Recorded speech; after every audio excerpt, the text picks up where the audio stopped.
Assalamualaikum warahmatullahi wabarakatuh. Bismillahirrahmanirrahim. Alhamdulillahi rabbil alamin. Wassalatu wassalamu ala rasulil amin.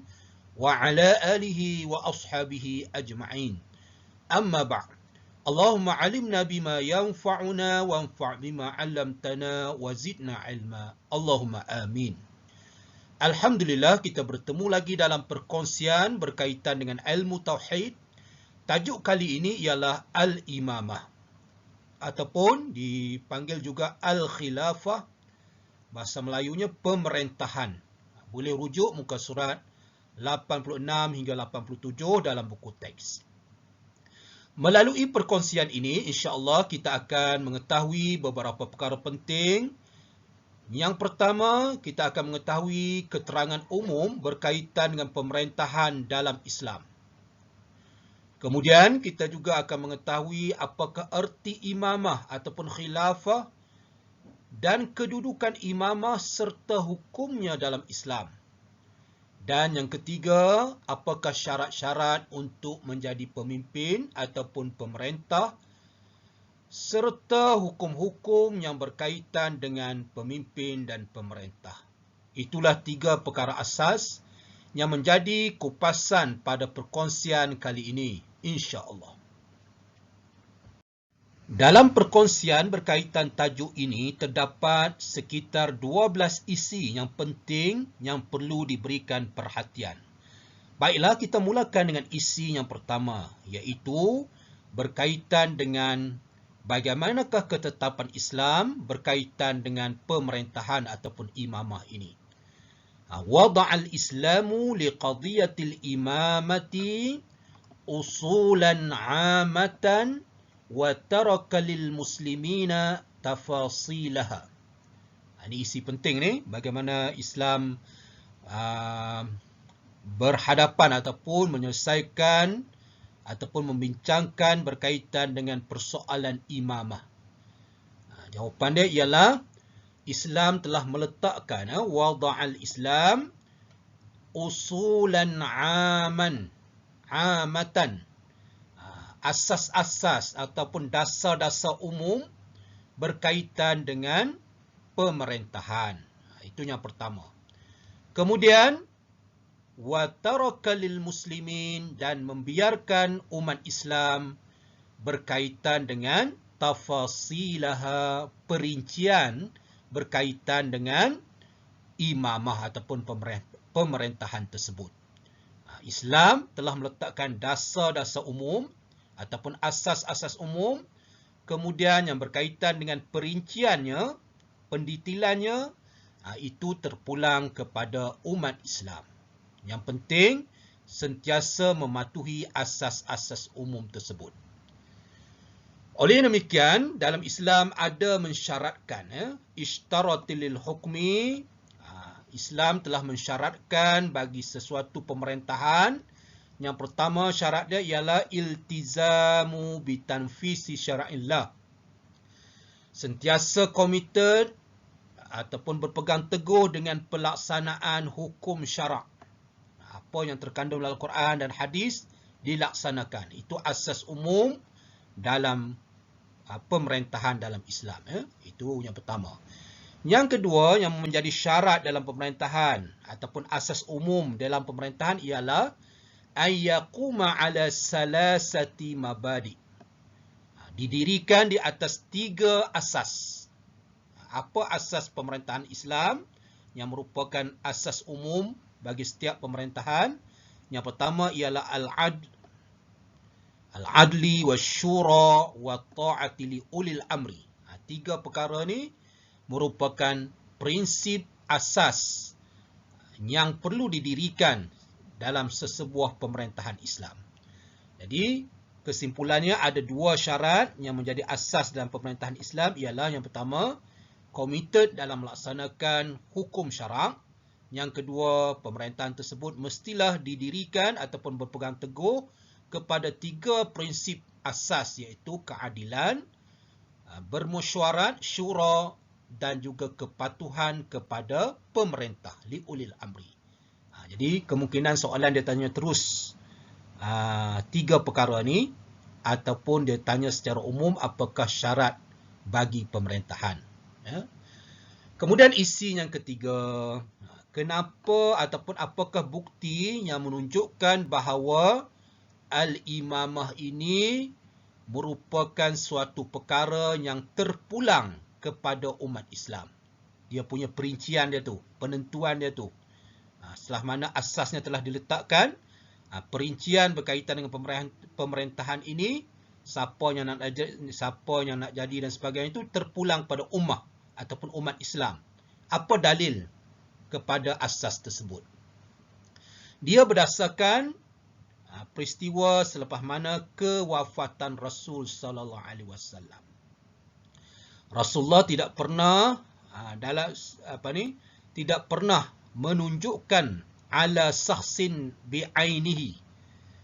Rasulullah tidak pernah menunjukkan kepada individu tertentu au li usratin bi'ainiha, ataupun sesuatu keluarga tertentu, litawalla khilafata min ba'dihi, untuk mengambil pemerintahan ataupun mengambil tampuk pemerintahan selepas kewafatan Rasul sallallahu alaihi wasallam. Itu bukti yang pertama yang menunjukkan bahawa imamah ni adalah urusan yang diserahkan kepada ummah. Iaitu yang pertamanya sebab Rasulullah sendiri tidak pernah menentukan siapa yang bakal menggantikannya. Tak disebut secara khusus. Yang kedua ialah berdasarkan perlantikan ataupun perjanjian taat setia yang berlaku kepada Abu Bakar As-Siddiq, yang berlaku fi Saqifah Bani Sa'idah, merupakan janji taat setia yang bebas. Bai'atan hurratan min ghairi ahdin, tanpa ada penentuan ataupun wasiat ataupun nas daripada Rasulullah SAW ke atas Abu Bakar As-Siddiq. Jadi perjanjian ketaatan, taat setia kepada Abu Bakar itu adalah merupakan kesepakatan umat Islam yang ada ketika itu, tanpa apa-apa wasiat ataupun penentuan secara nas daripada Rasulullah SAW. Ini menunjukkan bahawa perlantikan berkaitan dengan pemerintahan ataupun urusan berkaitan dengan pemerintahan ini adalah terpulang, maukulun, terpulang kepada ummah.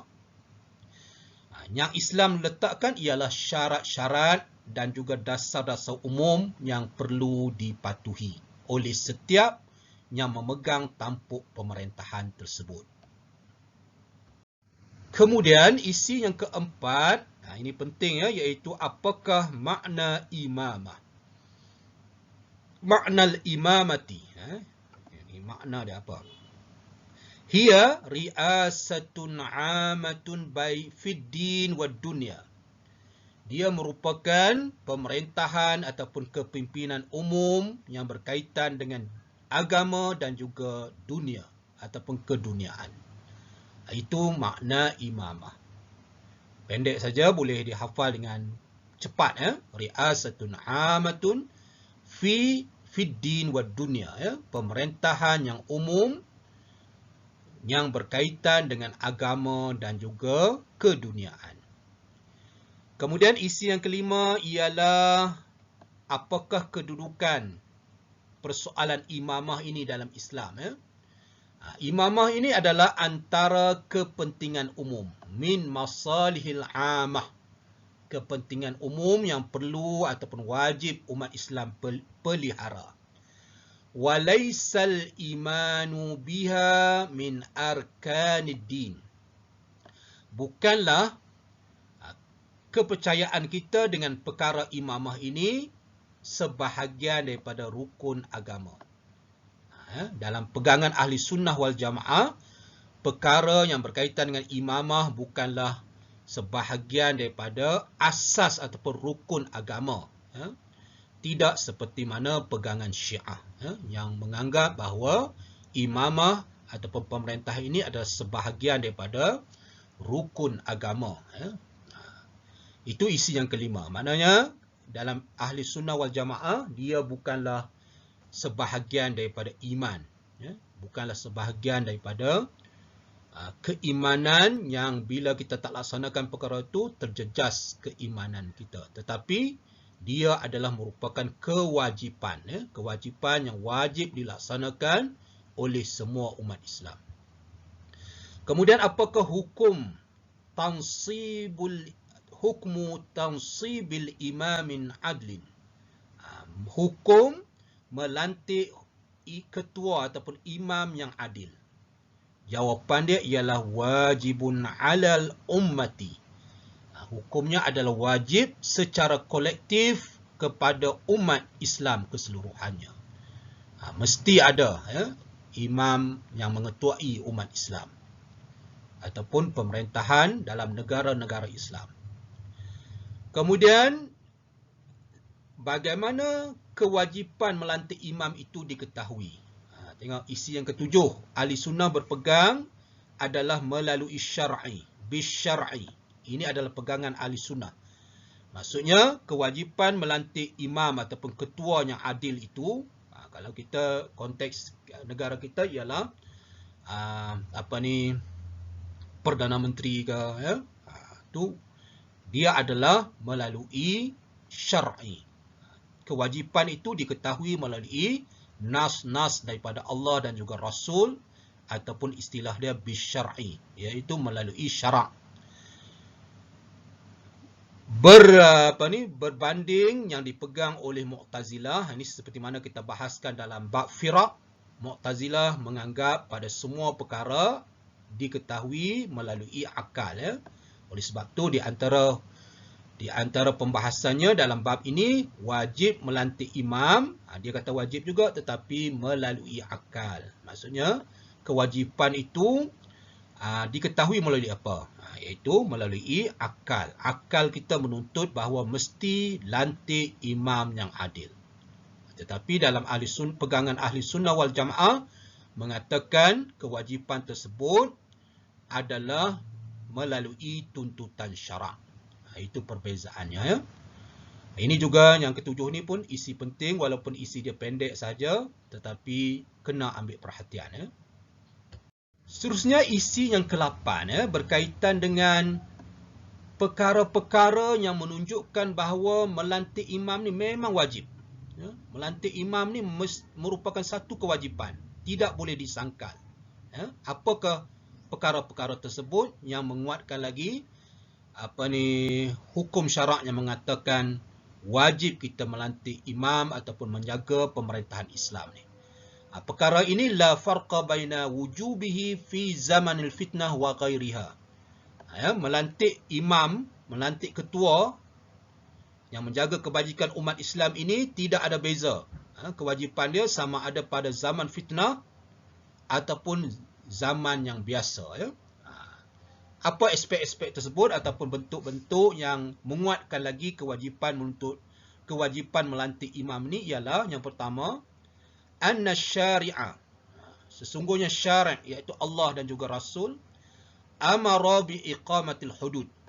Dalam Quran jelas Allah memerintahkan kita untuk melaksanakan hukum hudud. Yang disebut dalam Quran, contohnya berkaitan dengan zina, mencuri dan sebagainya.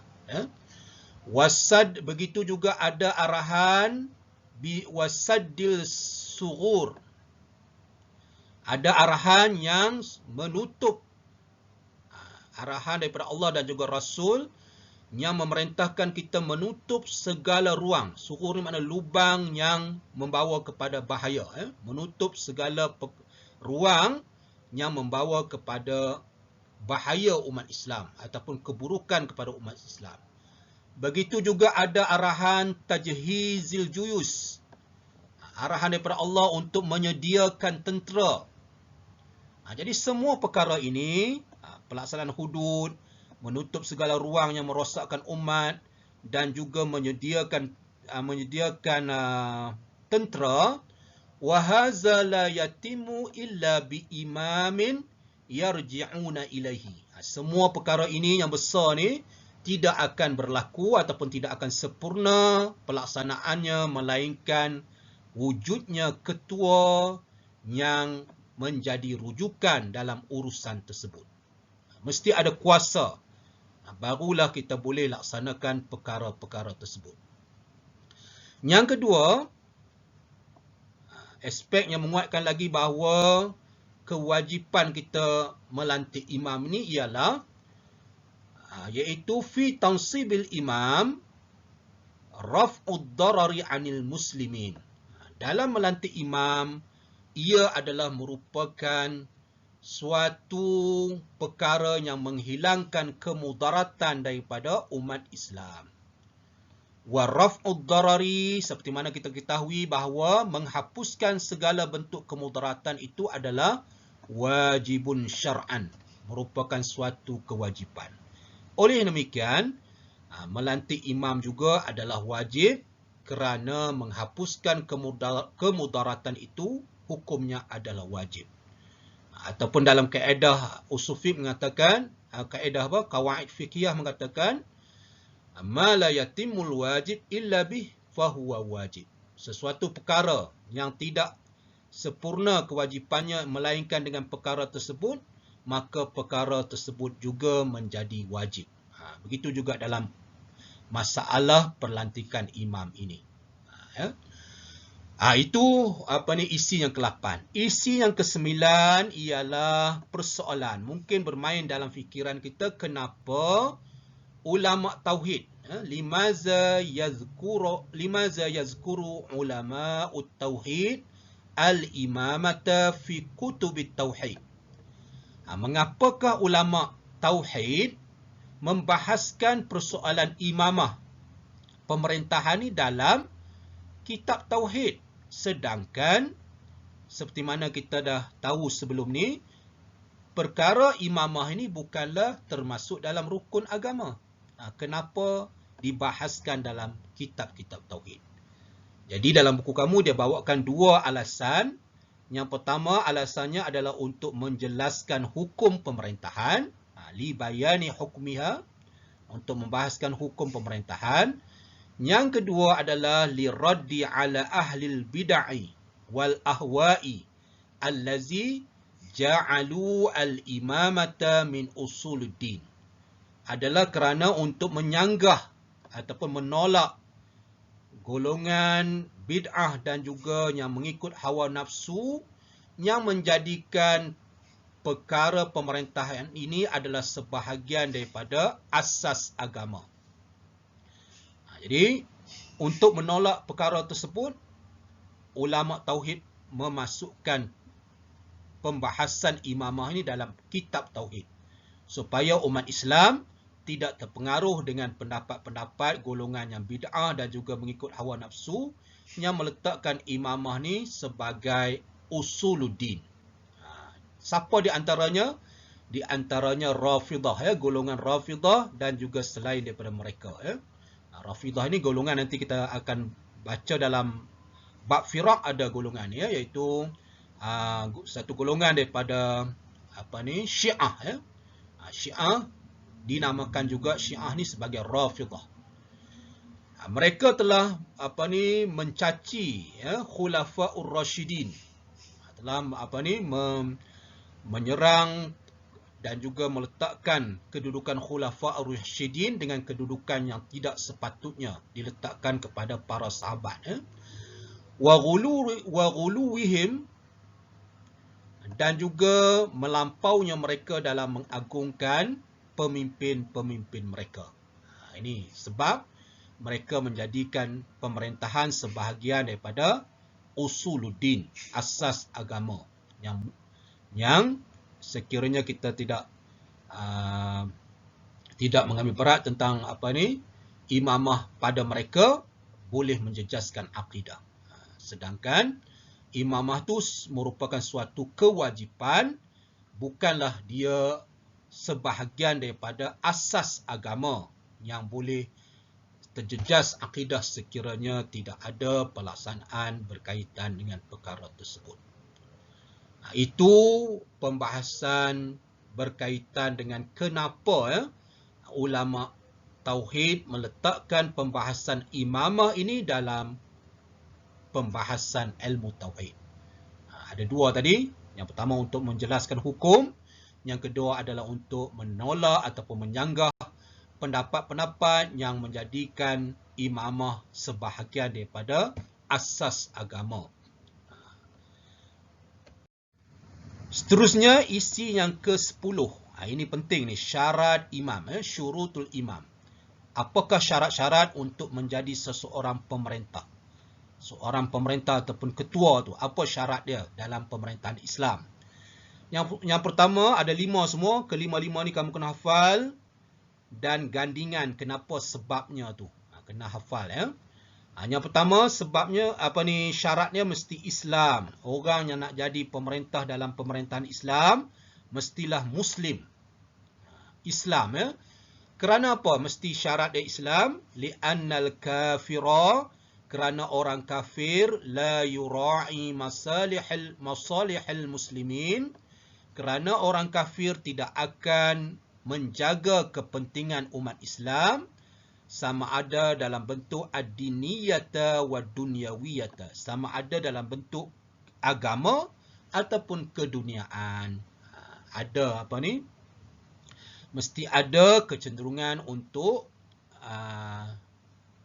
menghapuskan kepentingan Islam ya, sekiranya orang tu yang memerintah itu adalah orang kafir.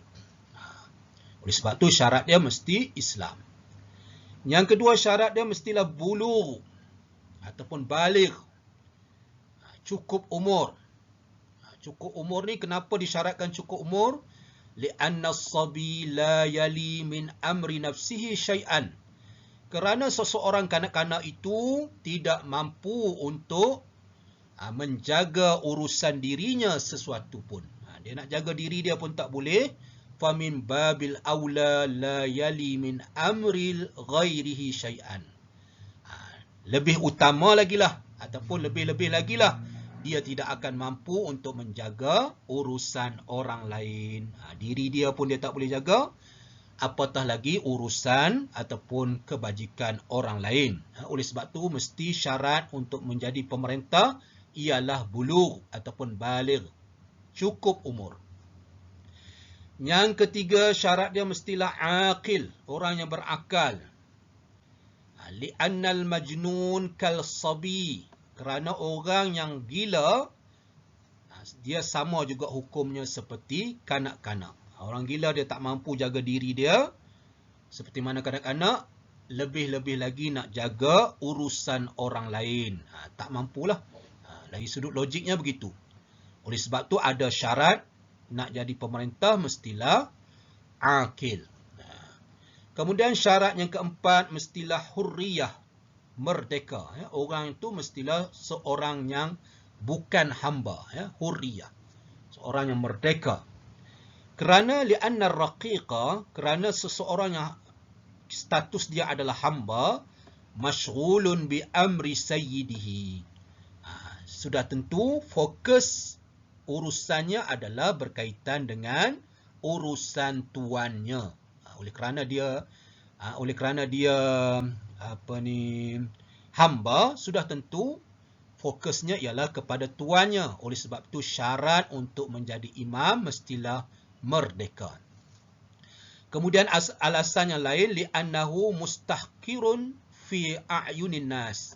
Kerana pada pandangan manusia dia dipandang kuranglah ya, mustaqir makna dipandang hina ya, kedudukan ataupun status seorang hamba. Oleh kerana dia nak jaga urusan umat Islam, maka seseorang yang nak jaga urusan umat Islam ni mestilah orang yang dipandang gah ya, ada karisma dia.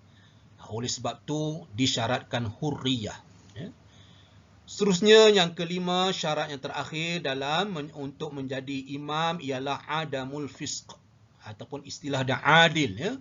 Bukan salah seseorang yang melakukan dosa besar. Ya. Kenapa? Li'annal fasiqa la yusiqu bihi fi amrihi wa nahyihi. Kerana seseorang yang fasik tidak diyakini ataupun tidak dipercayai dalam perkara perintahnya ataupun arahannya ataupun tegahannya. Nanti dia suruh dialah yang buat, ataupun dia larang dia dia suruh dialah yang tak buat, ataupun dia larang dialah yang melanggar larangan tersebut. Jadi tak sesuai untuk dilantik menjadi imam ataupun ketua.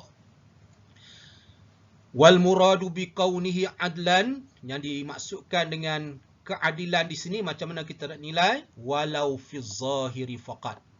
Keadilan tu dilihat sekalipun pada penampilan zahirnya.